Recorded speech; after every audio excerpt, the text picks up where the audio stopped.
Los cambios que ha habido tanto en el modelo económico como en el sistema político han sido demasiado bruscos, lo cual ha ocasionado que estos dos funcionen de manera deficiente. Esta serie de cambios mal enfocados y descontrolados han sido un factor crucial a lo largo de la historia de México. Se desarrolla un sistema funcional, con defectos, claro, y tiempo después, este es desmantelado por completo. Por lo tanto, es pertinente destacar dos casos: la transición de la Nueva España hacia el México independiente y la sucesión de un estado del bienestar hacia el modelo neoliberal. En el primer escenario a analizar, los actores del momento firmaron el Acta de Independencia sin tener a la vista un proyecto de nación en concreto. Por un lado, se hallaban grupos que querían conservar las viejas instituciones virreinales, y por el otro habían grupos y partidos que abogaban por cortar relaciones con el viejo continente y romper con el sistema político que estuvo vigente casi 4 siglos. Sin embargo, esto es simplificar demasiado, ya que dentro de estos dos supuestos bandos habitaban grupúsculos, que a simple vista compartían los mismos valores e ideales, pero que iban encaminados hacia el interés personal.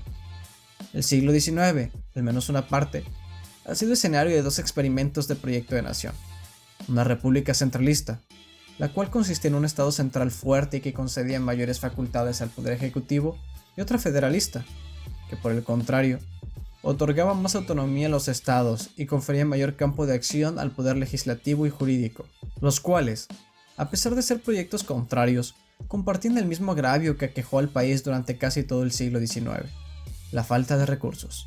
Este agravio fue la principal causa de que México no pudiera llevar a cabo la doble tarea del progreso político y material. Como si de un supuesto se tratase, el país tenía que optar por una vía en detrimento de otra. Ejemplo perfecto de costo-oportunidad.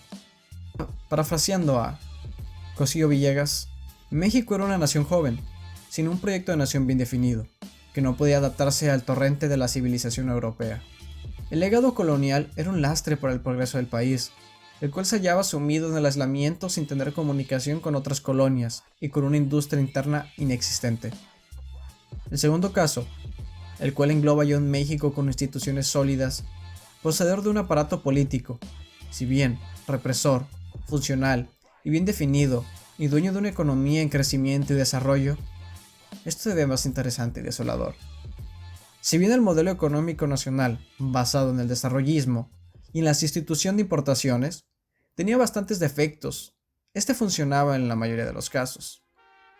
Se desarrollaron nuevos instrumentos en la política económica nacional que confirieron al Estado mayor campo de acción y soberanía financiera gracias a la creación del Banco de México y el desarrollo de otras instituciones, por ejemplo la Secretaría de Hacienda y Crédito Público.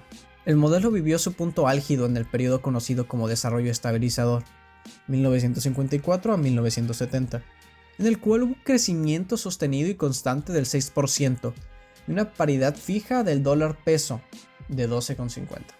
Sin embargo, por condiciones exógenas, la caída del sistema monetario Bretton Woods en la década de 1970 e internas, exceso del gasto público y un déficit de cuenta corriente, el modelo tocó fondo, pero no fueron justificación suficiente para desmantelarlo de raíz. El reemplazo del modelo económico conllevaba también un cambio en el sistema político mexicano. Tales cambios, en teoría, iban encaminados para bien. Sin embargo, se repite el ciclo. Poco tiempo no sería suficiente para establecer un nuevo modelo tanto económico como político, ya que una de las premisas de la política neoliberal es la menor intervención posible del Estado en el ámbito económico. ¿Cómo sería eso posible en un país centralizado y burocratizado, en donde el Estado era el principal promotor de la economía? Además, como instrumento político, la economía ha sido crucial para la solidificación del aparato político. Con la implementación del nuevo modelo, la autoridad del Estado se vería mermada y esto traería repercusiones marcadísimas. Las consecuencias de estos cambios no tardaron en materializarse en la década de 1980.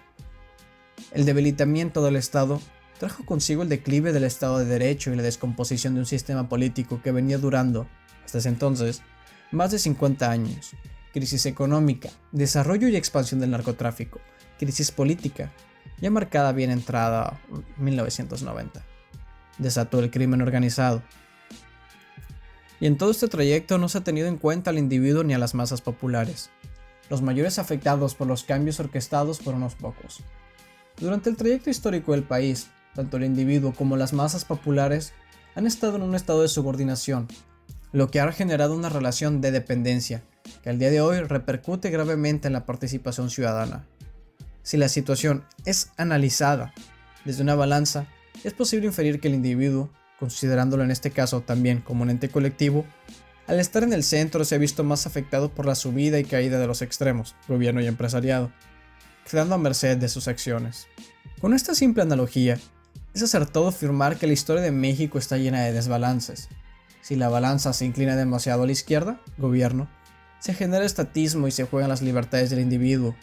En cambio, si la balanza se inclina demasiado hacia la derecha, empresariado, surge el libertinaje, el debilitamiento de las instituciones y la descomposición del Estado de Derecho, quedando en el limbo la seguridad e integridad del individuo. Este desbalance se ha convertido en un ciclo y actualmente está cerca de repetirse, ya que, debido al aumento de la violencia, de la desconfianza hacia las leyes y la palabra escrita, de la percepción de un Estado ausente, entre otros problemas, la opinión pública, con sentimiento de impotencia e irracionalidad, y con mucha razón, reclama, exige una vuelta al pasado, un regreso al autoritarismo, con tal de salvaguardar su seguridad, por una democracia mal orquestada, junto con un modelo económico aplicado, de la misma forma el individuo no cree en sí mismo, y anhela un neoporfiriato, y el ciclo se repite. El texto pertenece a un colega, Miguel, y si quieres que lea algún texto tuyo o comparta algo que tú, querido oyente, haces, pero no tienes cómo, mándame un correo o comenta y ya vemos cómo ponernos en contacto. Si el video te ha gustado, házmelo saber dejando tu me gusta, comentando. No olvides compartir con tus amigos y familia si es que tienes, seguirme en mis redes sociales, donarme en Ko-fi para mejorar la calidad de este canal. Eso es todo. Te ha hablado Eric, de Pensamientos Inorgánicos. Hasta la próxima.